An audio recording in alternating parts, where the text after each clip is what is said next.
All right, what's happening, everybody? We're going to be getting started here pretty soon.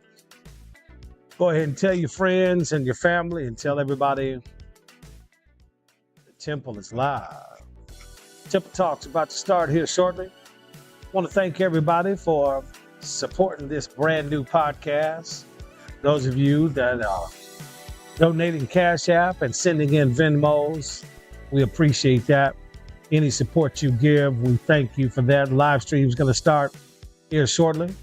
Want to remind everybody that today we'll be talking about weddings and funerals. Shout out to all of you who have subscribed to our YouTube channel. Looking forward to having more of you subscribe. We want to push this all the way up to 1,000. We want to try to get that done in the next 3 months or so. So by all means, make sure you share it with your friends, share it with family. I'm sitting out in the elements. So all of this staticky stuff that you're getting, it's probably because I'm sitting out here. But listen, we're going to get started here. Giving you a moment to come on. Excited to have you jumping on with us today. It's RTM sitting in the temple. Well, today we're sitting outside. The elements. Which is why you're getting that sticky sound. But hopefully after we get started, you won't get all that staticky sound. So check it out. We're going to go ahead and get going. So happy to have each and every one of you with us today. It's going to be a fantastic and phenomenal time. If all the static would stop. That's what I get out of taking location. I want y'all to see the beautiful view in which I'm in. There I am. What's up, everybody? Here we are in the temple. Good to see each and every one of you. So listen, we're going to go ahead and get started, man. Happy to have everybody on. Like I said, we're going to go ahead and get started. And I just always want to open up, talking about what's happening in the world. Have y'all been keeping up with what's happening in the world? The feed around the world is obviously, all the world crises and everything that's taking place. We're sitting here in the temple, just kind of chilling out here in the country. And while we're chilling out here in the country, on the countryside, there's a whole lot of stuff going on all around the world. And so by all means, I hope that everybody's keeping up with it. Hope everybody's keeping an eye on it. Don't get bamboozled and hoodwinked. Don't get caught off guard. Don't get run amok by all of the stuff that's going on and you missing it because you're not paying attention. That's always going to be my public service announcement to everybody that comes on and joins us in the temple. So here's the thing. I'm going to get into our topic in a minute. Let me just grab a couple of things. Wind's blowing. So you can hear the audio kind of chill a little bit. That's because I'm out here braving these elements to give y'all a different look. Just kind of switch it up every now and then. But check it out. What I wanted to tell y'all was this. I wanted to tell you that apparently last week, somebody got it twisted. Somebody missed the fact that we were just having a conversation in the temple with Brother Eric Davis. And someone would suggest that I was trying to promote and or push an agenda from which I was only having a conversation about. So with that in mind, I want to be very clear about a couple of things. Number one, unless I specifically tell you from the temple that I'm bringing somebody on to promote or to market their merchandise, their position, or to give them a platform to try to promote whatever agenda they have, that's not what I'm doing. I'm simply using this platform to have a conversation with people. Most people either afraid to talk to, or they always talk about, never talk to, or they are living a lifestyle that's a subject of that in which a lot of people are talking about, but ain't nobody talking to them. So anyway, I just wanted to clear that up. I am again reminding everybody my position is real clear. Straight, heterosexual, non-down low, straight up. Ain't no secret agendas or nothing over here. I can't do all that. I was just talking to my little brother Drake.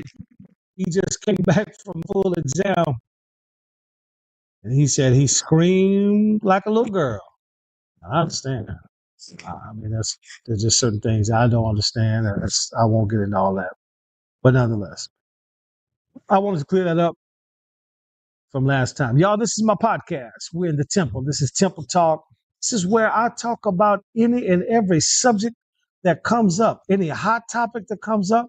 By the way, man, shout out to Bishop Carlton Pearson, man. We're still praying for you. A lot of people hating on you. A lot of people turn their backs on you. Man, listen, I still believe that if it wasn't for you, a whole lot of people who have in these conferences, a whole lot of people who have been made millionaires because of what you've done, yeah, they'll have to give an answer for why they turned their back on you. But my bottom line is this. Every one of us is going to have to give an account to God ourselves for our position. But what I do know is the eye test makes it very clear to me that a lot of people who owe their careers to you being used to open the doors for them to be seen and known. All right. So look here, the world situation. We know what's up in the world situation. We know what's happening. Israel, Hamas, all that's going over there. Then not only that, we've got the poverty, extreme poverty that's taking place in Africa. Let's not forget our brothers and sisters and our fellow humans who are having all types of starvation and water issues. And not to mention even here across the country, we had a couple of more mass shootings. Did y'all see the young man in Florida where the mother called and she called because the son was acting erratic and he was somewhat outrageous. And so he got in the car and left. And while the deputies were there taking the report, the boy comes back around flying and runs dead into the deputies. One of the things I thought about was this. Let me say this. Man, when you look at the various generations, now we are at generation 8. So like my grandchildren are generation 8 as an alpha. So I'm a part of, I didn't know I was part of generation X. I'm a part of Gen X. So I thought I was a baby buster, but I'm part of Gen X. But then you have Gen Y, then you have Gen Z. Of course, you got the millennials and all that type of stuff. If you are, I would almost want you to say, if you are under 40, man, y'all got to learn how to take depression. PRESSURE, the pressure. Not learn how to have depression, but learn how to take the pressure. You crumble like cookies and crackers. As soon as something doesn't go the way you want it to go or the way you think it ought to go, you just crumble. I don't get it. I do kind of get it because my generation was so hell bent on making sure that you didn't have to live the life that we lived, making sure that life wasn't going to be as hard for you as it was for us. But the way I see it, most of us in this generation that were raised, watch this, y'all, that were raised with them belts, them switches. I know y'all don't know nothing about them switches. Them switches, where I am, you can really go out there and you can get a switch. And they used to get them, and you used to have to go get your own switch. And then what was really crazy is when you brought the wrong size in, got sent back there. And when you got sent When you got sent back out there, here's what's crazy. When you got sent back out there, you wound up having to bring two of them in. Then what they do is they braid them up. When they braid them up, then they get a rag, make it nice and moist. Why is it called a switch? Man, because by the time you get through getting whipped with one, whatever position you held, you're switching it. All right, listen, I got to go because I want to talk about this topic that I want to talk about. Coming to the stage, one of my favorite guests in the temple, one of the most conversational guests that I know, one that I believe you'll enjoy, one that I believe you'll come to know and love. Ladies and gentlemen, help me welcome me to the temple. All right, so check it out. Here's the thing. Let me get down on it. Y'all, this is all I want to talk about today in the temple. Weddings and funerals.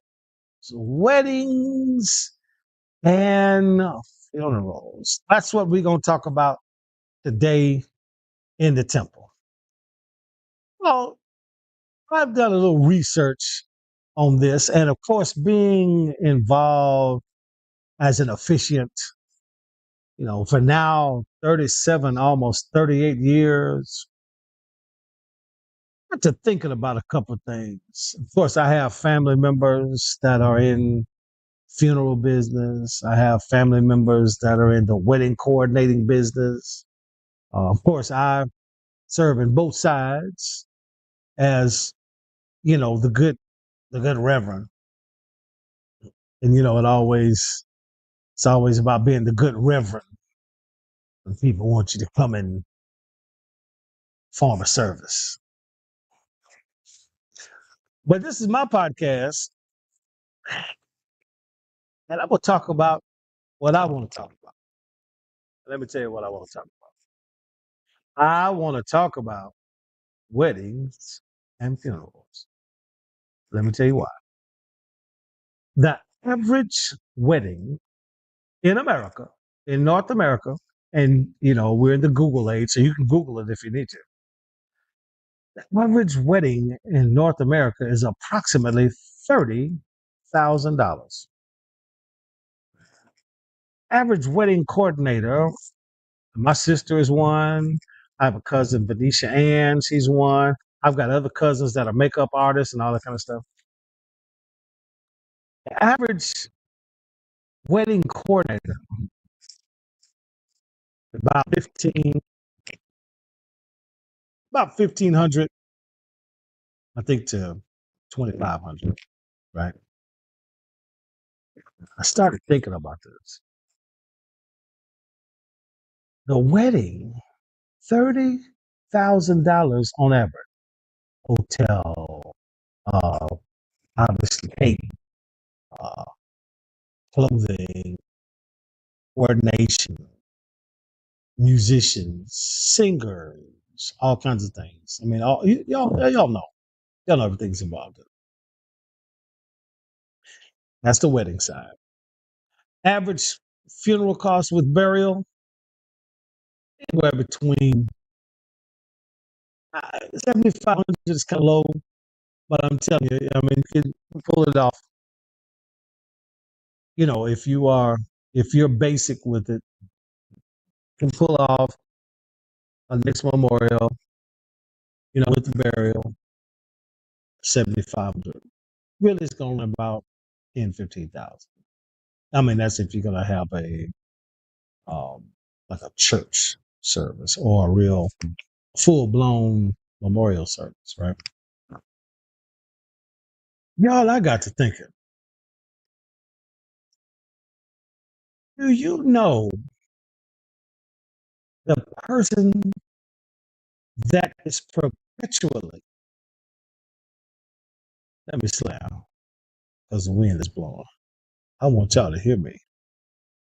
The person that is perpetually paid at the bottom of the totem pole is in both instances, based on request, one of the most important contributors to either event.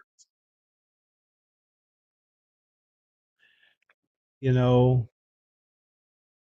you have people and they say, Bishop so and so, Pastor so and so, Doctor so and so, we want you to do our wedding.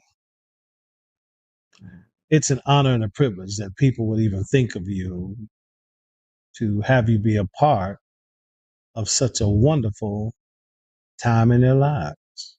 We get it.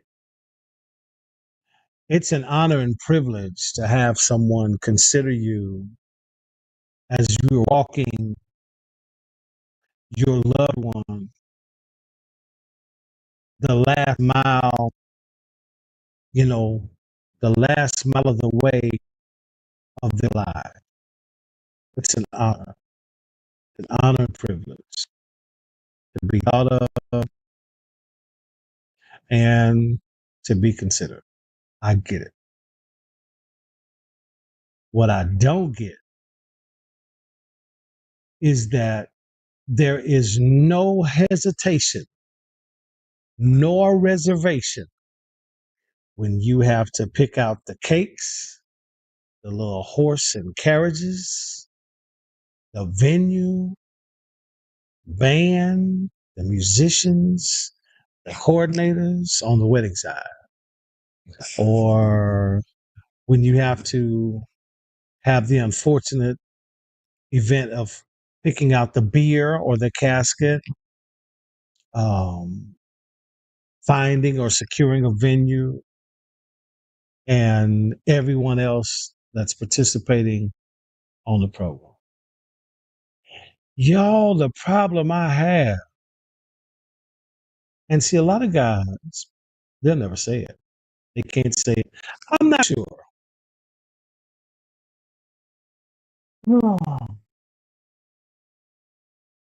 Uh, oh, well, I'll just say it. I'm not sure that they possess the testicular fortitude to just straight up be honest about how you feel about this. I'll still do it. I mean, because for those of us that are in the service industry, serving is what we do. But my problem, y'all, is, you know, you know, kind of like Stephen A. Smith, if you're going to request the presence of a particular personality, be respectful enough on both ends, weddings or funerals. Weddings or funerals. Be respectful enough on both ends to be mindful of the expense that it's costing the person requested to come and perform the service. Now, of course, everybody, this is all in context. So I hope I'm not even looking at the comments in the chat. So I hope you're not being silly and crazy and ignorant while you're watching this, thinking, obviously, I'll use me as an example. I'm not getting ready to charge my kids to perform their wedding. I'm not getting ready to charge my family to memorialize or to eulogize a loved one. The point I'm making is that if you are specific in your request for a officiating personality, to participate in the event that is going to cost you thousands of dollars, you need to make sure that you are being mindful and respectful in your consideration of the compensation in which you're going to give them. I told you I have family members that are in the funeral business. I have, a sister. I have family and friends. They're um, they're all in the wedding coordination business. And listen, whenever they're doing that little worksheet, funeral home, let me tell you something. Talk to some of you preachers who always get nervous in the service. I'm gonna talk to some of y'all. You better start making sure that it's clear that while they're filling out those worksheets and checking off everything that they know the insurance is gonna pay for, there's a little line in there that says clergy. And I have literally sat in meetings where both family and funeral directors,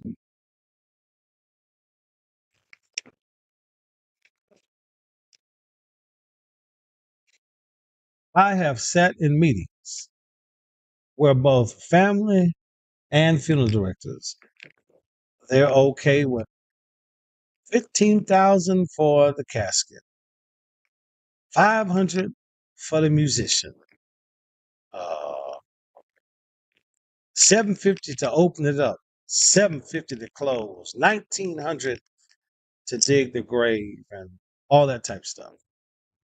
I'm not for the,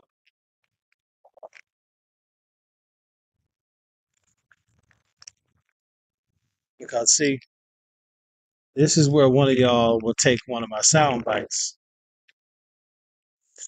and you start trying to make me sound like I'm saying something different from what I'm saying. I understand that you have to do all of that. But what I am saying is that while you are in the worksheet mode, knowing oftentimes, and this is for people who have handled their business, you got your insurance, things are working, you're not having to stay out 3, 4, 7 weeks, right? When it gets down to the clergy, I have sat in meetings, on multiple occasions, and just kind of sat back and listened to the funeral directors and the family members. They get down to the clergy, they say, well, I've heard funeral directors tell the family, well, that's not anything that you have to add in here.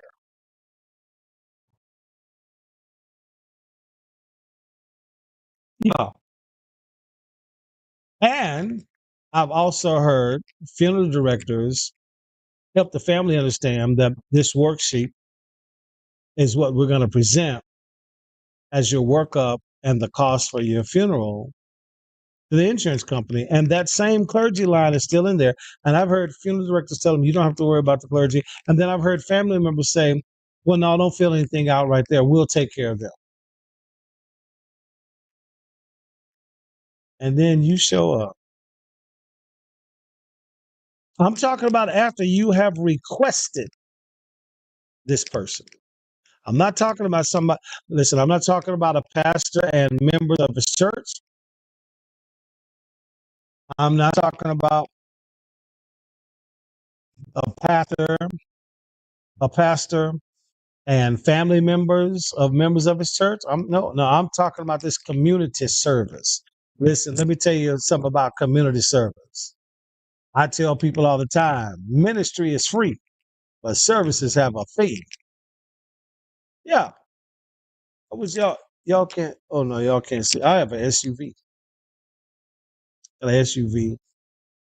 And I have one of those premium unleaded cars.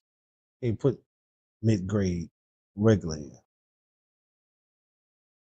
I'm trying to say that no matter how wonderful and how blessed you think the preaching personality is, they don't even get to make payments.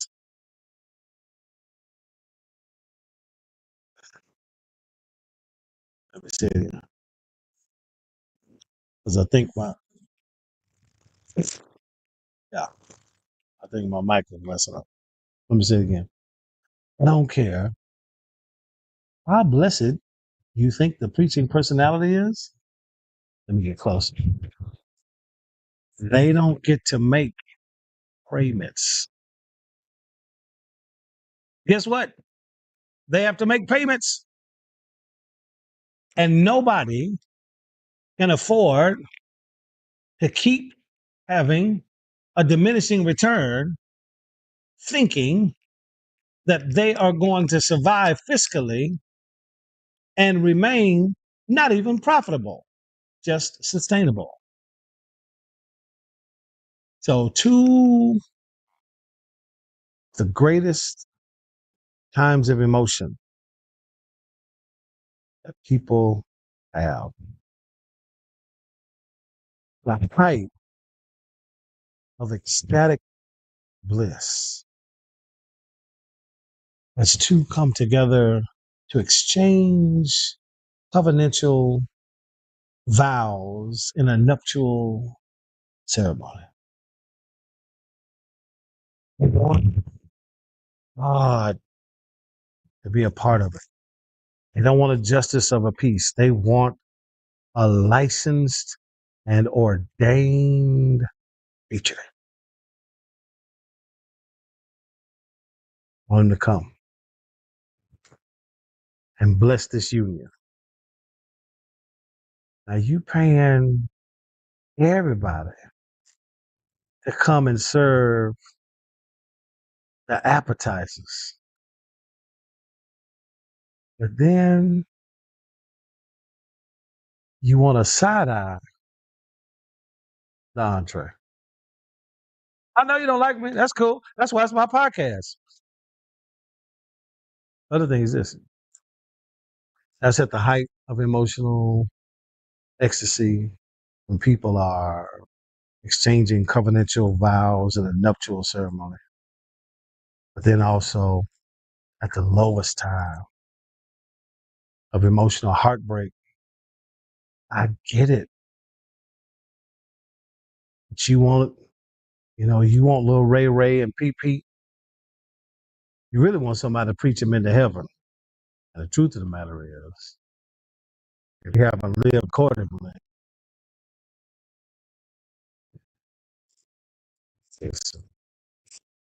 you could bring, you could bring the Pope, you could bring TD Jakes, you could bring, you could bring whoever you want to bring.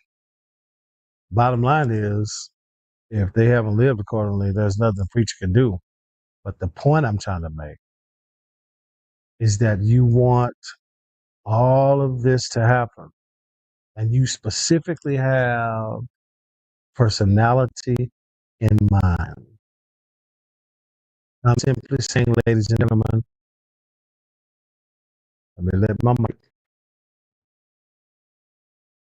let my mic get right. I'm simply saying to each of you all that whenever you see this taking place, weddings and funerals, whenever you see this taking place,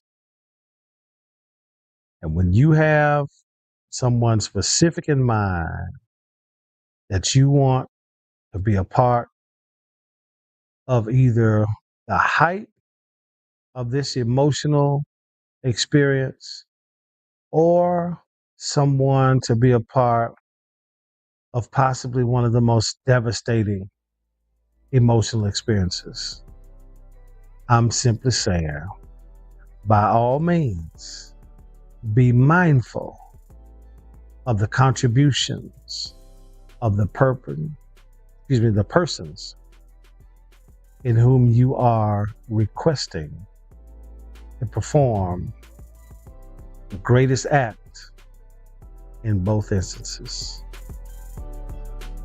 The first one bonds you together and binds you together in covenant. The second one helps you bridge the gap between the existential and the eternal.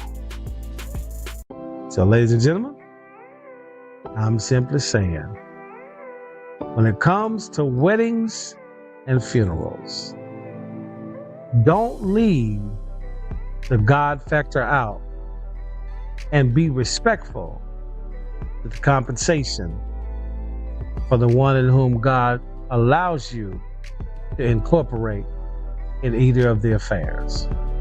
We'll be back next week in the temple, man. That's it. That's all. Good day, everybody. Happy Monday. We'll see you next week. Peace.